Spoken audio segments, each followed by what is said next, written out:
लागेल. जर त्याच्याकडे नाही गेला ना तो पण आपल्याकडे येणार नाही. लक्षात ठेवा. आपण किती विचार करा तो आला पाहिजे, नाही येणार.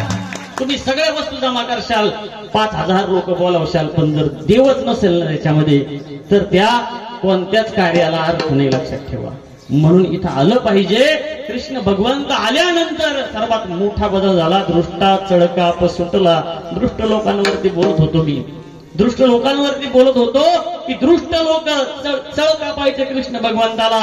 आज खऱ्या अर्थानं त्या अवताराची गरज आहे. आज आपण बघतो कृष्ण भगवंतानी जे कार्य केलं ना त्यापैकी अनेक असे लोक आहे समाजामध्ये. कुठं आम्हाला कंस दिसतो बदलापूरला, कुठं चानूर दिसतो आम्हाला, कुठे आम्हाला प्रियंका रेड्डी दिसते, कुठं आम्हाला कोपर्डी दिसते. लक्षात ठेवा.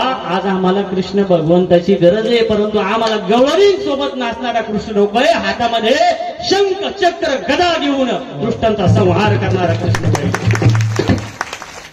तो कृष्ण पाहिजे आम्हाला.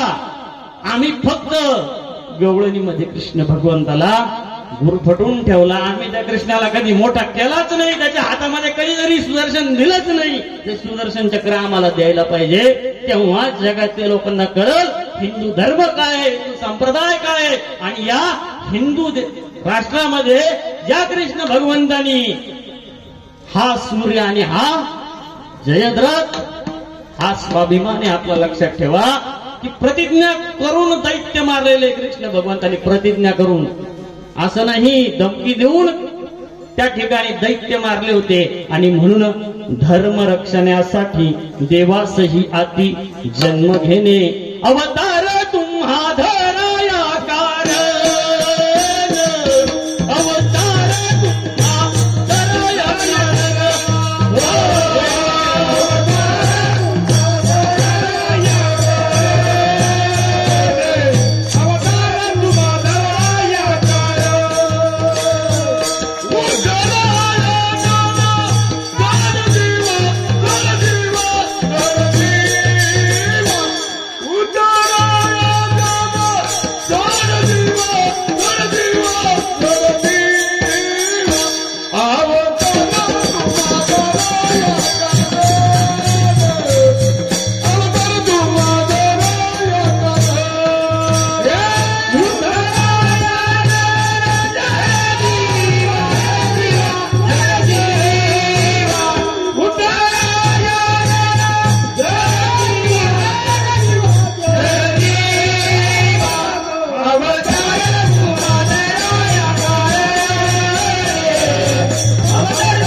अवताराचं कारण सांगितलं संत तुकोबरायांनी. कृष्ण भगवंतावर जेवढे अभंग निर्माण केले तेवढे कोणत्याच देवावर केले नाही.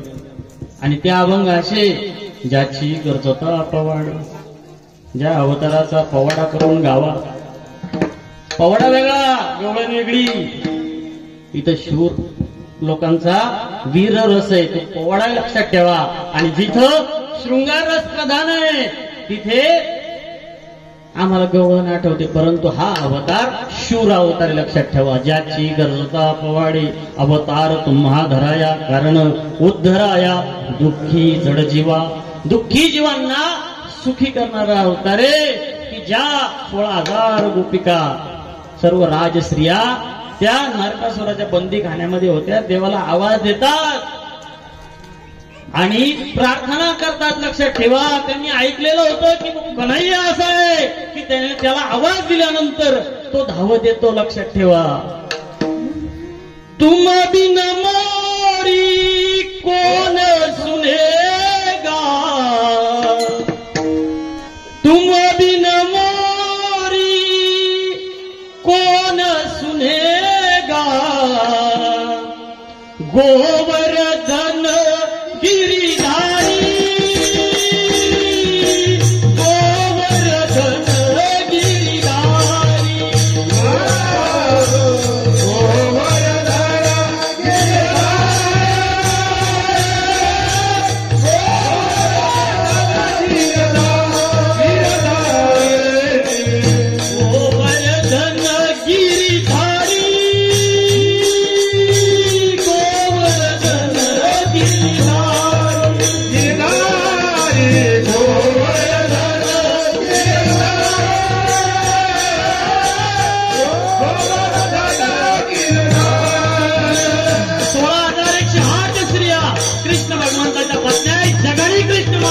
बदनाम केलं लक्षात ठेवा.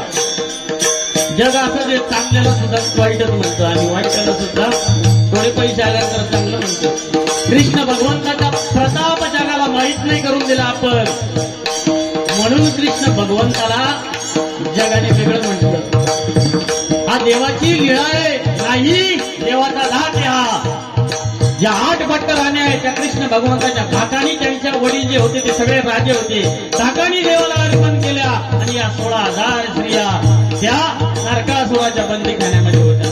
नरक चतुर्दशी साजरी करतो ना आपण दिवाळीला, त्या नरकासुराच्या बंदीखान्यातून त्या 16,000 स्त्रियांना सोडवणारा जगाचा एकमेव देव आहे, ज्यांनी एक द्रौपदी नाही वाचवली, एक प्रियंका रेड्डी नाही वाचवली, एक पोपर्डीची आमची महिला नाही वाचवली. 16,000 स्त्रिया त्या नरकासुराच्या बंदीखान्यातून वाचवल्या आणि जगाला दाखवलं हा खऱ्या अर्थानं कृष्ण भगवंताचा अवतार आहे, ज्याला एक सुद्धा स्त्री दैत्याच्या हातामध्ये नको होती. आणि त्या सर्व स्त्रियांना स्वतःचं नाव दिलं आणि त्यांना आपली पत्नी म्हणून जगात वावरण्याचा सन्मान या देवाने दिला. गोवर्धन गिरधारी, गोवर्धन गिरधारी,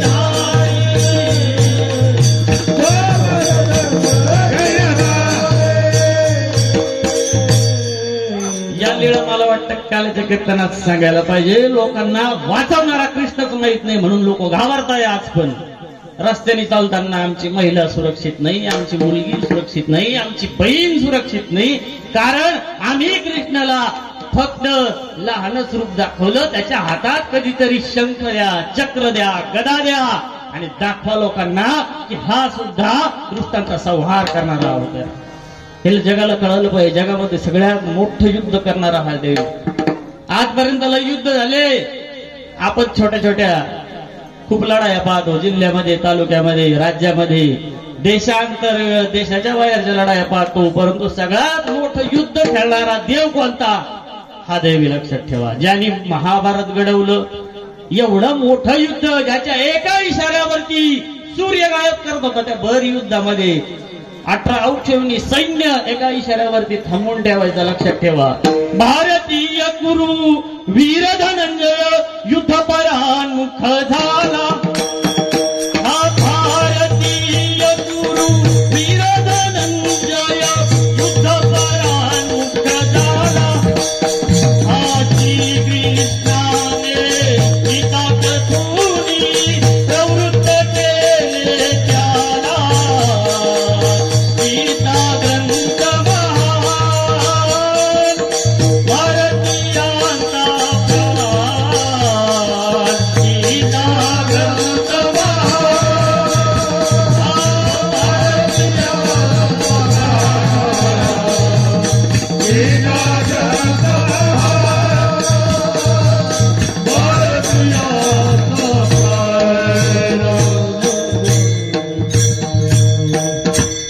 कृष्ण भगवंतावर बोलावं असा काल्याचा कीर्तनाचा नियम आहे. देवाला फसवता येत नाही, कीर्तनकाराला बी आणि लोकांना बी. लक्षात ठेवा. अजून आतापर्यंत कीर्तन झालं कृष्ण भगवंताला, माणसाला फसवता येतोय. येता येता मी ट्रेनने आलो, ट्रेन स्वच्छ होती, एकदम सुंदर स्वच्छ होती, परंतु येता येता कोपरगावला शेंगा आल्या. पाऊसही सुरू झाला, पावसात शेंगा खाऊ वाटते माणसं. शेंगा घेतल्या 20 रुपयाच्या, पण तशाच घेऊन बसलो. गाडी स्वच्छ होती आणि मग पाठीमागे एक माणूस होता, तो लागला हसायला माझ्याकडे पाहून. मी म्हटलं का रे बाबा का हसतोय? आणि मला तुमची गोष्ट कळली. म्हटलं काय कळली? म्हणे तुम्हाला शेंगा खायच्या आहे. म्हटलं हो खायच्या. खाना म्हणे मग बिंदास. म्हटलं शेंगा जर खाल्ल्या मी आणि जर तर फलकुड टाकायची. म्हटलं तो म्हणे टाका ना म्हणे पुढच्याच्या खिशात. म्हटलं अरे हानीला म्हटलं तो मला लय लांब जायचंय, दांडगा माणूस आहे म्हटलं, चांगला मी नाजूक माणूस आहे म्हटलं, लांब जायचंय म्हटलं, कारण की मी पुण्याहून बसलोय. म्हटलं नाही नाही म्हणे बाबा टाका म्हणे पुढच्याच्या खिशात, काय होत नाही. म्हटलं अरे एवढं झालं का, भांडणं करेल ना तो. नाही नाही म्हणे टाका. म्हटलं कस काय एवढी शाश्वती देतो तू? म्हणे बाबा 2 तास झाले, तुम्ही शेंगा घातल्या, मी बी घातल्या, मी बी खाल्ल्या, तुमच्या खिशात मीटर फुलं टाकले, तुम्हाला कळले का म्हणे? काय विनोदाची कथा, सर्व लोकांना विनोदी कीर्तन आवडतं, हा एक सर्वात मोठा दोष आहे. लक्षात ठेवा. देव कसा आहे तेवढ्या पुरतं विनोद विनोद म्हणजे झालं रे. ही झालर पाहताय का मंडपाला, पण झालर म्हणजे मंडप नव्हे, झालर म्हणजे मंडप नव्हे, मंडप वेगळाच लक्षात ठेवा. तसा हा अध्यात्माचा मंडप आहे आणि याच्यामध्ये आम्हाला दृष्टांत संपला. माणूस माणसाला फसू शकतो, देवाला फसवता येत नाही, लक्षात ठेवा. कृष्ण भगवंताला फसवण्याकरता अनेक दैत्य आले, अघासुराला, रिठासुराला, आणि एक एक खोड्या कृष्ण भगवंताच्या लीळा बाळीला आता त्या गोकुळामध्ये सुरू झाल्या. कोणकोणते खेळ खेळले कृष्ण भगवंतांनी? अनेक खेळ खेळले, विटू दांडी, चेंडू फळी. आताच्या लहान लहान पोरं आहे, आपण त्यांना मोबाईल देतो आणि म्हणतो खेळ मोबाईल, रडवतो ना, हा घे 10,000चा मोबाईल. आपला ताण हटतो. 2 तास आपल्याला मालिका पाहायला मिळतील, 7 ते 7:30, 7:30 ते 8, घर घर की कहाणी.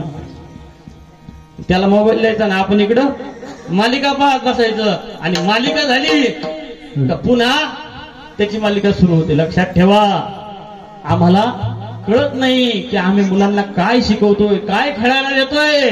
चांगदेव भट्ट नावाचा एक लहान मुलगा होता, नदी तीरी गेला आणि गेल्यानंतर 2 खोपे बनवले आणि म्हणू लागला, ही गुंफा गोविंद प्रभू महाराजांची, ही गुंफा चक्रधर स्वामींची, ही जी गुंफा आहे ना चक्रधर स्वामींची. आणि स्वामी तिथे आले, चक्रधर प्रभू महाराज, आणि बघतात, आणि त्या भक्ताला बघितल्यानंतर स्वामी म्हणतात, सांग देवे गुंफा रचिली, श्री चक्रधरे अवलोकिली, बाल भक्ताची ती भक्ती देखुनी, वदे श्री चक्रधर स्वामी.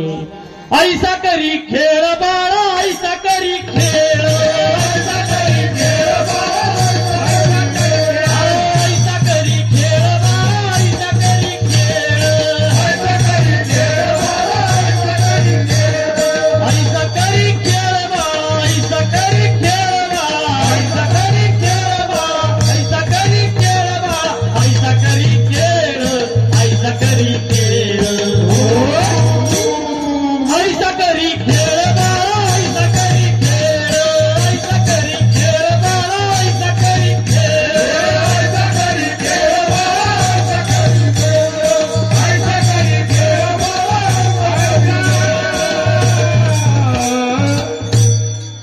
लहानपणी मुलं जे खेळ खेळत जातात त्याच्यावर त्यांचं भविष्य अवलंबून असतं. छत्रपती शिवाजी महाराज ज्यावेळेस लहान होते ना, ज्या मावळाच्या मातीमधून मी तिकडून आलो इकडे, माझं जन्मगाव इकडे नाशिक जिल्ह्यामध्ये, परंतु आता वास्तव्य तिकडे, परंतु ती माती सुद्धा श्रीमंत आहे. ही महाराष्ट्राची माती इतकी श्रीमंत आहे ना, लहान लहान बालक सुद्धा श्रीमंत होते. इथल्या माता भगिनी सुद्धा इतक्या श्रीमंत होता की त्यांची लहान मुलं कधीच मोबाईल खेळत नव्हते. आता 15-20 वर्ष झाले किंवा 10-12 वर्ष झाले, आता त्यांच्या हातामध्ये मोबाईल आले.